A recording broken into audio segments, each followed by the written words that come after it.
pretty scary, and we didn't know that this was going to have a happy ending. Yes, and what an appealing faith these thugs must believe Islam is, that conversions have to be effected at the point of a gun.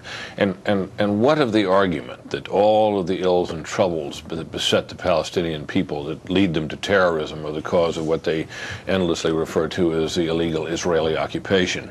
Consider the latest rounds of trouble in Gaza and Lebanon, two places from which Israel has withdrawn.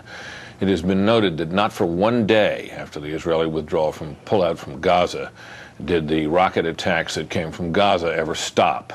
We're not dealing here with something that is susceptible to a political resolution of the kind of which the State Department and many a president has dreamed. We're dealing here with a lawless enemy whose goal far transcends any side-by-side two-state solution. Not even going to do it.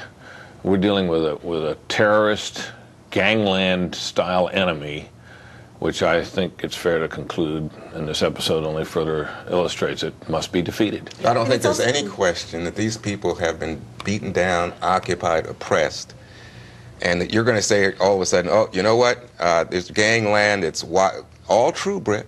But you're saying because suddenly Israel pulls back, you expected that immediately there would be, hats off, hail fellow woman, have a beer on me. These people are not only is there chaos, they don't really have a government. And as you know, there have been sanctions put in place against them and their government because of the activities of Hamas. I can imagine the conversation that must have unfolded, Bill, in which these hoodlums sat around in a basement somewhere and decided that because of the sanctions that had been imposed on the Palestinian Authority under the leadership of the terrorist organization Hamas, that they must go out and snatch a couple of unarmed innocent Americans and hold them at bay and then force them to convert to Islam by gunpoint. Somehow, I just don't see the connection.